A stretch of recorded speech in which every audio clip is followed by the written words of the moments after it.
m'appelle Mathieu Tabar. Moi, je suis marié, j'ai 2 enfants. J'habite avec ma famille dans le 44, au sud de Nantes, dans le pays de Ré. Pour ceux qui connaissent, c'est vraiment à la limite de la Vendée, entre Nantes et la Vendée. Donc, je vais vous parler un petit peu d'abord de ma vie personnelle, puis de la ferme, et puis après, j'essaierai de vous faire part en fait de ma réflexion. En fait, pour préparer ce témoignage, on m'a demandé de réfléchir à comment est-ce que le Sacré-Cœur nous rejoignait dans notre vie d'agriculteur. Donc pour moi, on se sent jamais à la hauteur de ce genre de questions. Donc je vous partagerai un petit peu l'état de mes questionnements plus que de mes réponses. Donc je m'appelle Mathieu Tabar, je suis nouveau converti d'abord, c'est-à-dire que j'ai grandi dans une famille catholique non pratiquante, c'est-à-dire que j'ai été baptisé mais on n'allait pas à la messe. Donc j'ai eu l'occasion à travers de mes études de rencontrer le Seigneur. En fait, je suis d'abord parti, j'ai fait des études d'abord dans un lycée agricole à côté de chez moi, et après j'ai fait une école d'ingénieur à Angers. Et en fait, sur la deuxième partie de mon école d'ingénieur, on avait l'opportunité de voyager pas mal. Donc voyager, pour moi, c'était la grande découverte, c'est-à-dire on quitte papa, maman, les amis, donc on est propulsé dans l'inconnu. Et donc forcément, cet inconnu, ça m'a questionné sur quel était le sens de ma vie. Et petit à petit, en fait, par des rencontres, des amis, et notamment des amitiés fortes, partagé avec des gens au Brésil lors d'un séjour d'études, j'ai petit à petit eu l'occasion de me questionner sur qu'est-ce que ça voulait dire être baptisé, et ça m'a profondément touché. Donc sur la première partie de mon école d'ingénieur, en fait, je ne savais pas trop si je voulais être agriculteur ou pas. Je suis issu d'une famille d'agriculteurs depuis 8 générations. On avait des vaches laitières, c'était un peu la partie sur la ferme qui me plaisait bien. Et quand papa a pris la décision d'arrêter les vaches laitières, je me suis posé la question, oula, qu'est-ce que je vais y faire sur cette ferme? Donc j'ai mis un petit peu ce projet, ce désir entre parenthèses, et je me suis consacré à mes études. Et en fait, donc, comme je vous disais, je reprends un peu sur mon parcours scolaire. Quand je suis arrivé en séjour d'études au Brésil, et ça m'a remis en question sur quel était le sens profond de ma vie. Et donc il y avait cette conversion chrétienne, mais il restait encore ce questionnement de qu'est-ce que ça veut dire être paysan, qu'est-ce que ça veut dire être fils d'agriculteur. Au début, je m'étais dit qu'en fait je voulais changer l'agriculture en créant une grande entreprise pour avoir de l'influence, tout ça. Et en fait, ce que j'ai découvert dans les favelas au Brésil, c'est que le Seigneur, il agit dans les personnes qui sont toutes simples. Et en fait, moi, la façon dont je me suis fait rejoindre par ça, c'est revenir sur ce que le Seigneur m'a donné. En l'occurrence, c'est une famille, une ferme qui existe, et comment est-ce que moi, en m'enracinant dans cette ferme, le Seigneur pourrait agir. Donc j'ai pris la décision à ce moment-là de revenir sur la ferme, et puis d'essayer de créer une petite boulangerie, de commencer à transformer nos produits. Donc la ferme, pour vous faire une petite présentation, donc on est une ferme qui a, comme je vous disais, a été dans la famille depuis 8 générations, donc elle a vraiment suivi l'histoire de l'agriculture française. Donc ça a été une ferme familiale depuis donc la première personne de ma famille, quand elle est arrivée dans les années 1800 sur la ferme, il y avait une 30aine d'hectares, et c'est resté bon an mal an entre 30 et 50 hectares jusqu'à ce que mon grand-père arrive sur la ferme. Et donc mon grand-père, donc c'était deuxième partie du XXe siècle, donc comme toutes les fermes, il y avait la volonté qu'elles puissent s'agrandir. Donc en fait les voisins, arrêtant petit à petit de cultiver la terre, l'ont proposé à mon grand-père. Donc c'est une ferme qui, quand il a terminé sa carrière, il y avait 200 hectares sur la ferme. Donc c'est une ferme qui s'est beaucoup agrandie. Elle était donc toujours très diversifiée. Donc il y avait des vaches laitières, il y avait un atelier de poules pondeuses, un atelier de cailles de chair, il y avait des cailles de ponte, il y avait des veaux labels, et en fait il y avait beaucoup de main-d'œuvre familiale. C'est-à-dire que mon grand-père, mon arrière-grand-père et donc mon papa et mes oncles travaillaient sur la ferme. Donc en fait c'était une sorte de petite agriculture familiale qui s'est développée, et du coup, quand papa a repris les rênes de la ferme, en fait, petit à petit, les oncles ont fait autre chose. Donc, ils sont partis soit dans l'industrie, soit dans la comptabilité. Mon grand-père et ma grand-mère ont arrêté d'exploiter. Et donc, papa s'est dit, comment on fait, comment est-ce que ça tient tout ça? Donc, il a fait le choix d'embaucher des salariés pour les mettre responsables des différentes activités. Donc en fait, on avait 2 salariés et papa qui travaillaient beaucoup dans un système qui était conçu pour être un système familial, mais qui ne l'était plus. Et donc entre les années 2000 et 2010, il y a eu une succession de soucis économiques, techniques, relationnels qui font que la ferme petit à petit elle a décliné, elle a eu de grosses difficultés. Et donc donc papa a pris la décision petit à petit d'arrêter les vaches laitières, qui étaient, on va dire, le pilier de la ferme à l'époque. Et il s'est finalement concentré sur 2 ateliers. Il a gardé les cultures parce que c'est ce qui lui plaisait, c'est ce qu'il avait à cœur de faire.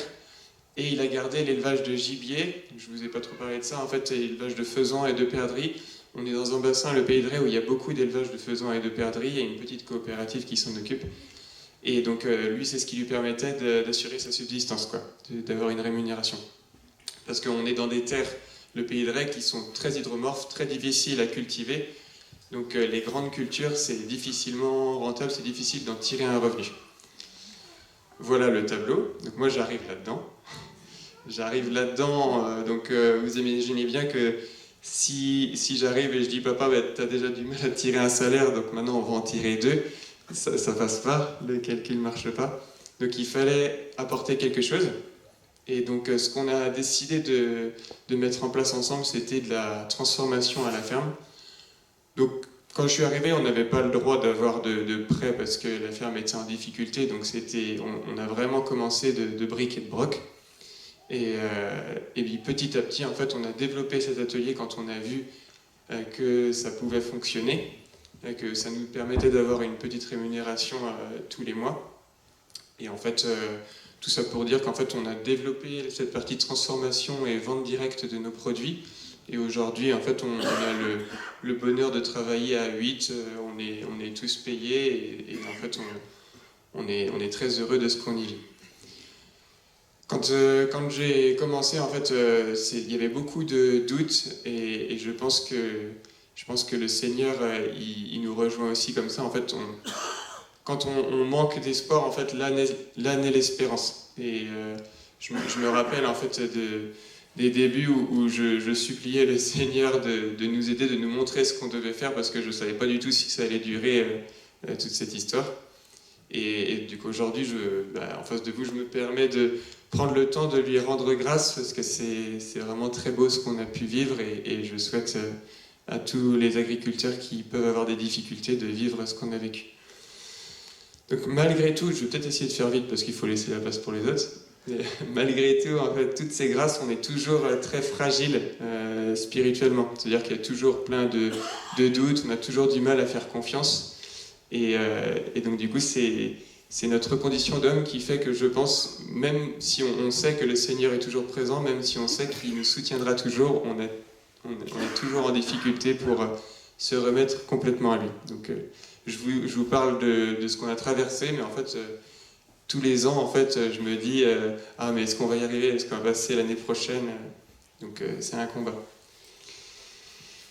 Donc quand j'ai commencé à réfléchir à cette question que Emmanuel François m'a posée de comment est-ce que je suis un agriculteur avec le cœur de Jésus, j'ai pensé à... D'abord, j'ai lu l'encyclique d'Ilexit Nos, je me suis dit c'est une bonne façon d'y réfléchir. Et il y a 3 points en fait qui je pense sont un peu spécifiques au monde agricole. Enfin, ils ne sont pas réservés au monde agricole, mais le monde agricole y est particulièrement sensible et particulièrement traversé par ces questions, et qui rejoignent en fait la spiritualité du cœur de Jésus. La première, en fait, c'est pour moi l'incarnation et le don de soi. En fait, le Seigneur a choisi de s'incarner dans un corps avec un cœur pour aimer le monde réellement. Il s'est incarné en Palestine. Et je pense que dans la vocation paysanne, il y a quelque chose de cet ordre-là, en fait, de l'incarnation. Donc, il y a une question sur laquelle on a beaucoup échangé avec Jean-Louis Leroux, qui est le fondateur de l'association, qui est cette sorte de convergence entre la baisse de la foi chrétienne en France et la chute du nombre d'agriculteurs. Donc on peut y voir une coïncidence, mais on peut aussi y voir une raison spirituelle.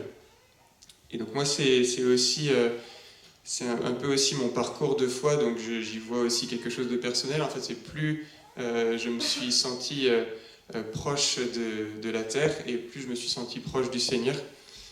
Une parole en fait qui nous guide en tant qu'agriculteurs, c'est la méditation sur ce grain de blé qui tombe en terre et qui meurt.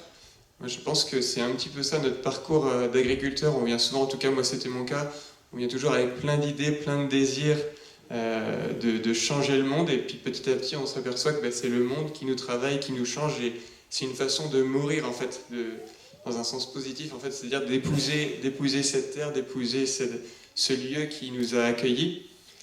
Et donc je pense que ça c'est une spécificité de la vie agricole qui nous permet de rejoindre en fait cette beauté du cœur de Jésus, cette grandeur dans la petitesse, dans la faiblesse, dans la vulnérabilité.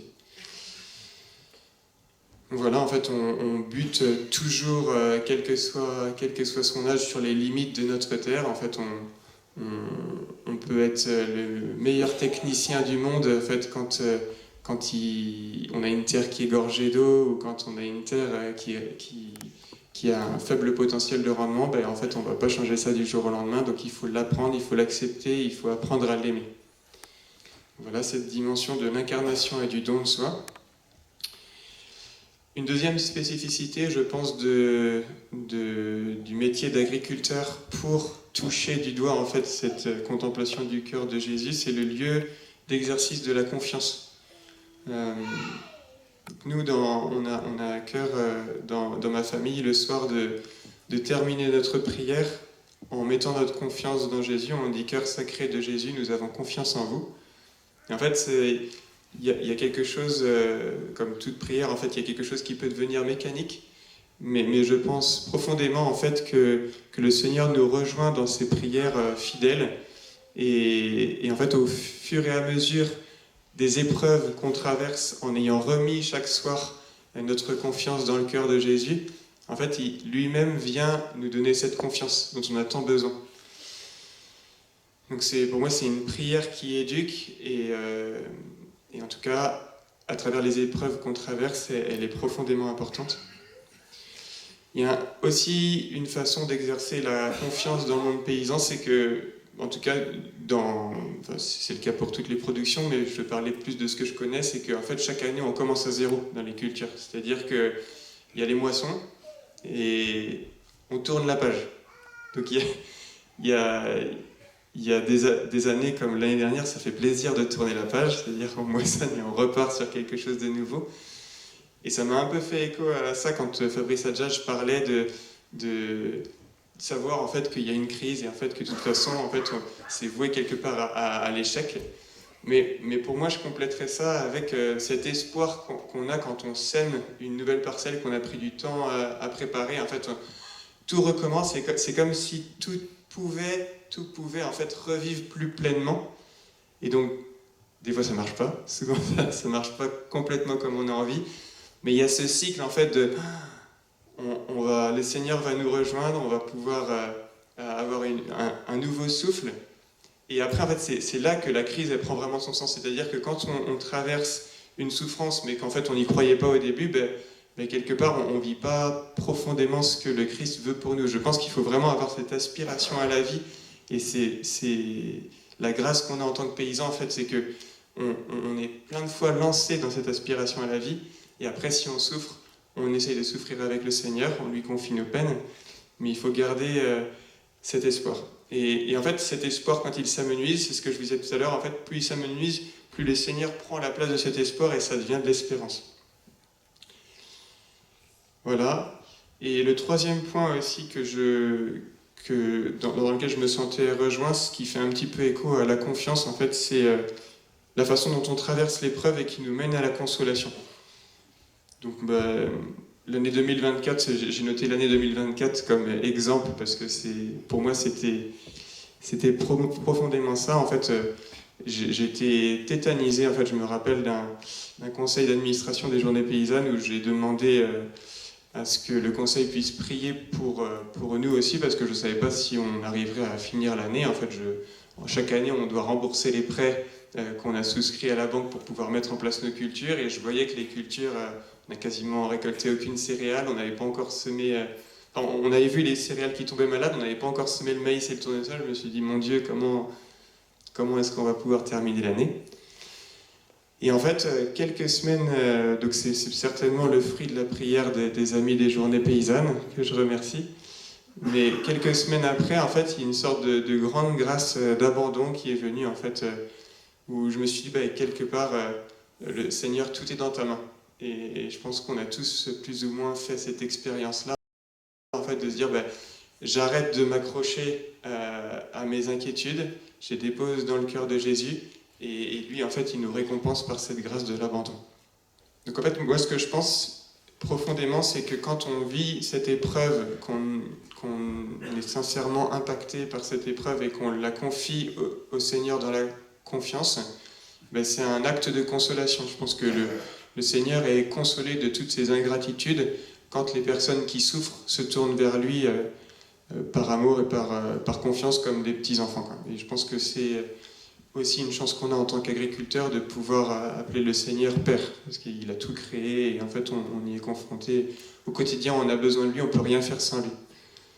Je pense que c'est, pour clôturer en fait ce petit point, je pense qu'il y a une dimension trinitaire dans la relation qu'on vit avec le Seigneur, en fait, de la même manière que le Père a tout remis entre les mains du Fils et que le Fils remet tout entre les mains du Père. Je pense que nous, dans la dimension créatrice de Dieu, en fait, le Seigneur a remis la terre entre nos mains, il nous a confié un bout de terre à cultiver, à garder, et nous, en fait, chaque année, on est obligé de remettre tout entre ses mains. C'est-à-dire qu'on sème, mais on ne verra rien pousser s'il n'est pas là.